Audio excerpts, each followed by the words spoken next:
Recently, I experienced a shocking incident that left me deeply unsettled. My mother-in-law, in a sudden and alarming move, seized my passport and deliberately set it ablaze. Within moments, it was nothing more than a pile of ashes. This destructive act shattered my plans for a vacation to Barts Island, leaving me in stunned disbelief. When I confronted her, demanding an explanation, she simply smirked and coldly declared that, to her, I was just a stranger. Therefore, I wouldn't be going anywhere but staying home with her. My husband, instead of defending me, merely grinned, complicit in their cruel charade. While I expected some level of manipulation from them, the sheer sneakiness of their actions was beyond anything I had anticipated. They seemed to revel in their little scheme, laughing together as if they had achieved a great victory.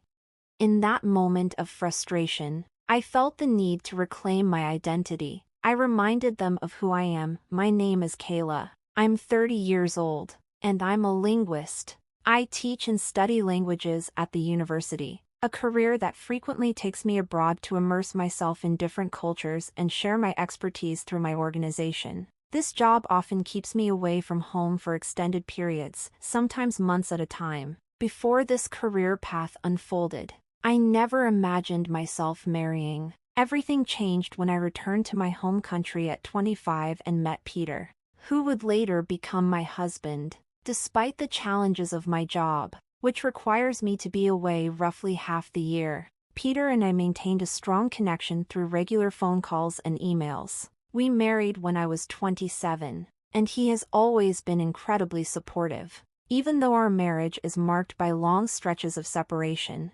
Today, as I make my way home from the airport, it's been 6 long months since I last saw my husband. Despite the exhausting flight and the distressing events surrounding my passport, excitement pulses through me, overshadowing any fatigue. I'm eager to reunite with Peter, quickening my pace toward what I hope will be a joyful reunion and perhaps a resolution to the recent turmoil his family has caused. Upon arriving home, I discover that Peter isn't back yet, so I decide to tidy up a bit. I often remind him to keep our space neat, but I usually find it a bit messy. Normally, that would bother me, but today, I'm simply too excited to see him again.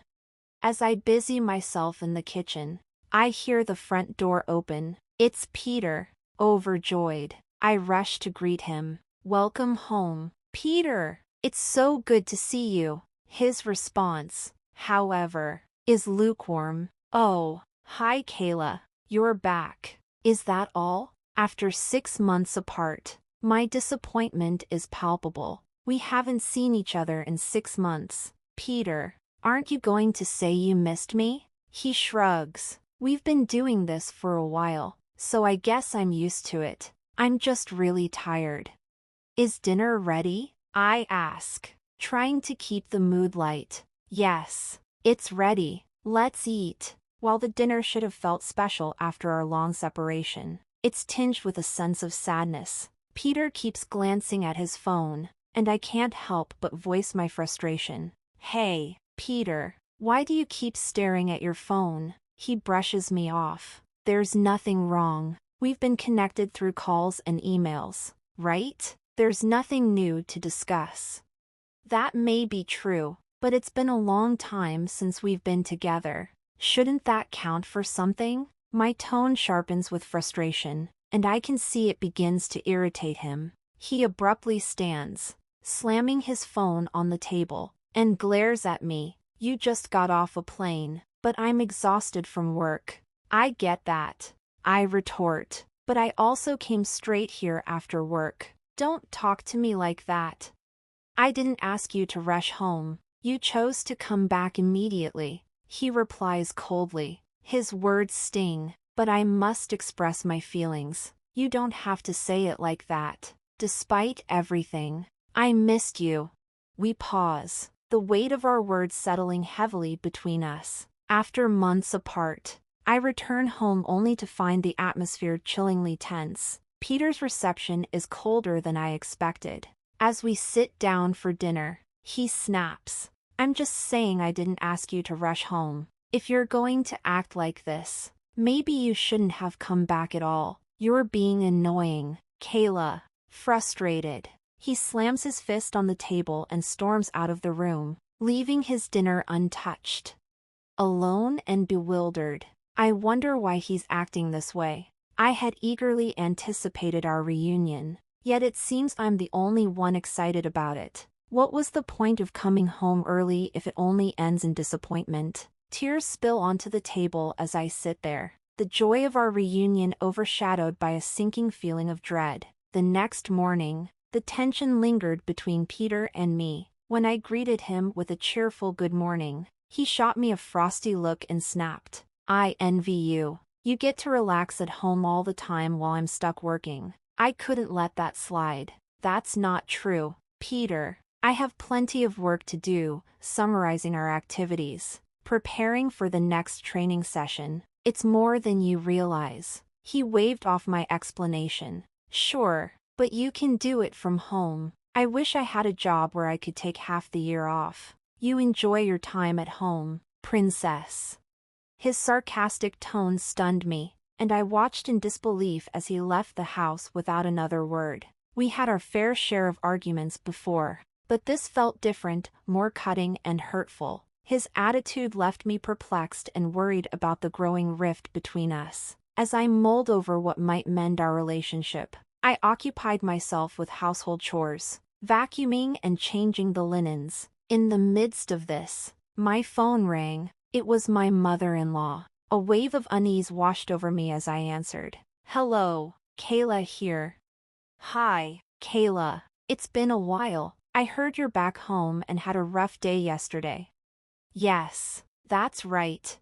And I also heard you upset Peter. He was quite angry." Her words only deepened my confusion and concern, making me wonder how I could bridge the gap that had formed between Peter and me since my return. Then, my mother-in-law surprised me with a suggestion. "Now that you're back, how about we plan a family trip?" Before I could respond, she continued, "I was talking with my husband about going to Barts Island, and Peter mentioned he wanted to join us. You're used to traveling abroad, right? Could you help us with hotel reservations and other arrangements?" Her request was heavy with implication. It was clear from her tone that she didn't actually want to travel with me. Instead, she saw an opportunity to leverage my travel experience. My relationship with her had always been strained, as she had never hidden her disdain for me since the first day we met. At the wedding reception, my mother-in-law had maintained a consistently sarcastic demeanor. Even after 3 years of marriage, her attitude hadn't softened one bit. When I was working abroad, her messages often stung. "How can you be a wife and stay away from home for months, if you can't take care of the house? I'd prefer my son marry someone else. It was a mistake to let him marry you." These memories filled me with apprehension about her proposal. It felt like I was being used to facilitate their travel plans, a task that seemed more appealing than enduring her usual criticisms. I was frustrated with myself for not being able to decline, even though I knew I was being manipulated. A few hours later, Peter returned from work, noticeably in a better mood than earlier. He dropped his briefcase on the sofa, flashed a wide smile, and exclaimed, "Mom called, didn't she? We can go on a trip to Barts." "Yeah, I heard," I replied cautiously. "But you're not thinking of turning it down, are you? Mom wants you to come with us." He pressed me, his enthusiasm making it harder for me to voice my reservations. I understood his desire for me to be involved, but the dynamics made me uneasy. How could I navigate the situation without escalating tensions or feeling even more used? As the conversation about the family trip continued, I tentatively suggested, "Why don't you just go with your mom and dad, as you originally planned?" The moment those words left my lips, Peter's demeanor shifted dramatically. He clicked his tongue, and his voice took on a threatening edge. "You need to understand your role here. The only time you're useful to us is when we're traveling." His words cut deep. You don't have to speak to me like that, I protested. It's true, isn't it? He shot back, unbothered. Anyway, you'll handle all the flight and hotel bookings, and everything should be in my name. But Peter, you're paying for the whole trip, I clarified, hoping to sort out our financial arrangement. What are you talking about? We'll split the cost 50-50ths. It's a small price to pay to show respect to our parents, he insisted, his tone implying that my objection was disrespectful. And what does that mean? If you've got time to lounge around at home, make the reservations now, he demanded. This isn't right. I don't want to, I mumbled, my voice barely a whisper. What are you mumbling about? Peter scoffed, grabbing a beer from the fridge and downing it in one gulp. I felt cornered, embarrassed, and trapped, knowing I had no real choice but to comply. So, despite my inner turmoil and the unfairness of the situation, I went ahead and made all the arrangements for the flights and accommodations for the trip to St. Barts, just as Peter and his mother had insisted. On the day of the trip, I was set to pick them up at my in-laws' house and head straight to the airport. A few days before our departure, restlessness plagued my nights, making sleep elusive. Late one night, I noticed that Peter wasn't beside me. Curious, I walked into the living room and overheard him on the phone. It's okay, Mom. I'll be there first thing in the morning as planned. Please handle the passport issue. Anyway, seriously, I'm looking forward to it. I'll make sure to introduce her to you, he said into the receiver. A wave of emotions washed over me. What was supposed to be a family trip had morphed into a series of commands and manipulations, and now there were secrets involved. I stood there, unsure of how to confront this unsettling revelation. When I returned home, Peter's conversation still echoed in my mind. He had mentioned a passport and an introduction, and since he was speaking to his mother, I assumed it was my mother-in-law on the other end. It became evident that hidden plans were unfolding without my knowledge, making me anxious about the upcoming trip. Something was clearly being orchestrated behind my back, but the full extent eluded me. Determined to stay alert, I prepared for our departure with caution. The day of our trip to St. Barts finally arrived. I methodically packed my carry-on and handbag, ensuring I had everything ready for the journey, including items for Peter. With everything in order, we drove to my in-laws' house. As we approached, I steeled myself, unsure of what awaited us but resolved to face whatever might come. Upon our arrival, my mother-in-law was the only one there to greet us. Oh hi, Kayla, it's been a while, good to see you. We're almost ready. I just need to grab a few things for the trip, so it might take a little while, she said, her tone casual but laced with an urgency that raised my suspicions further. Okay, take your time, I replied. Then she added, oh, and Kayla, could you bring the carry-on case from the other room? It's heavy, so please get Peter to help you.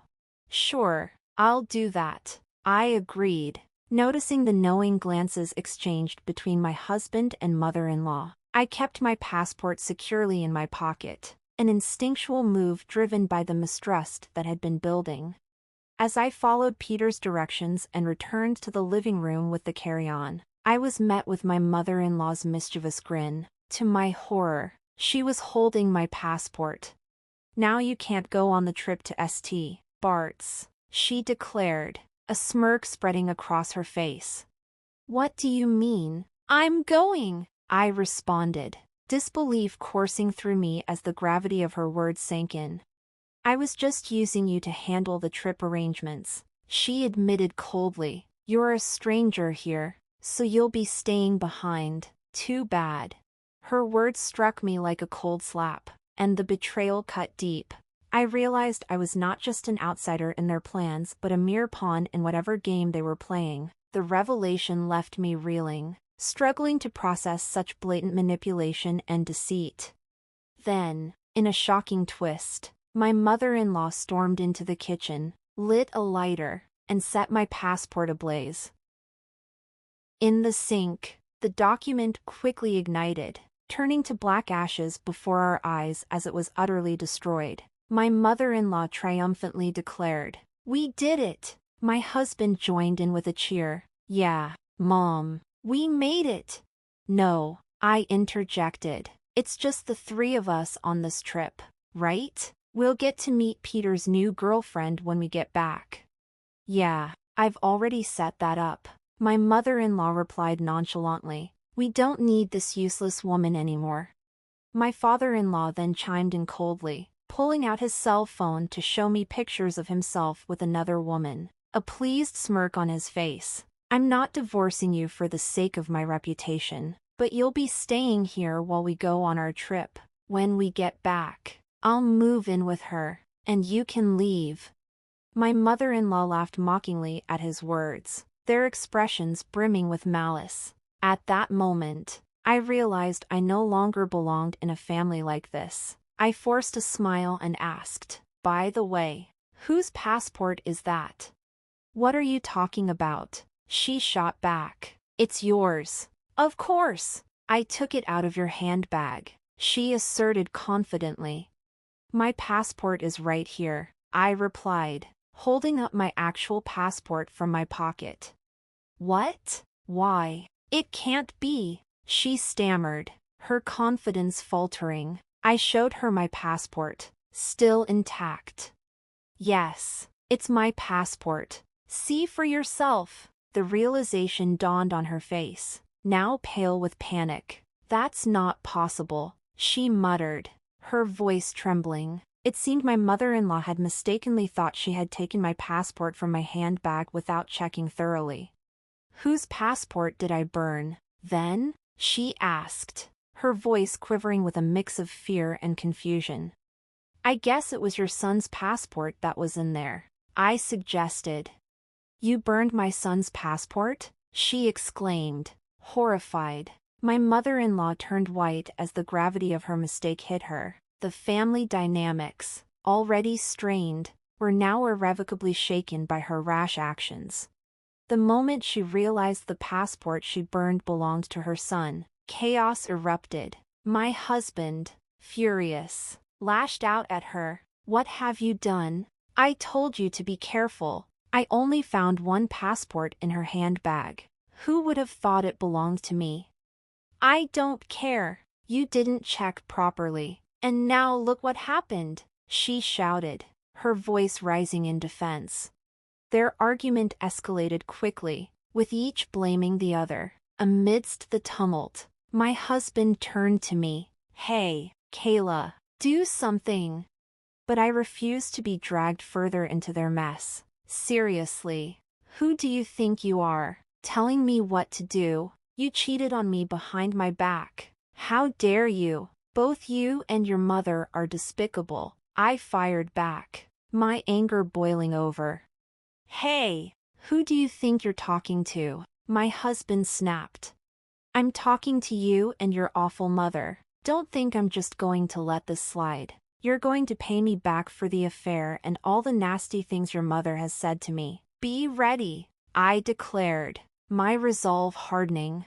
Just then, my father-in-law appeared, drawn by the noise. "What's going on here? What are you doing?" he demanded. After I explained everything, my father-in-law was livid. The planned trip was immediately cancelled, and the fallout was severe. My mother-in-law faced a divorce, and my husband was disowned by his father and banned from returning home. I consulted a lawyer and initiated divorce proceedings, demanding alimony from both my ex-husband and ex-mother-in-law. They were required to pay in a lump sum, covering not only the alimony but also the costs associated with the cancelled trip to St. Nevis Island. Financially unprepared for such a burden, they had to borrow money to meet my demands. In the end, my ex-husband, now living with his mother, found himself in a precarious financial situation. To make matters worse, he was left by the woman he had an affair with. Meanwhile, I used the alimony money to move into a condo, embracing a fresh start and a life of independence free from cheating and mistreatment. Although I faced many challenges, I emerged stronger and more resilient. Now, I'm loving life, planning my next travels, learning about different cultures, and sharing my experiences with the world.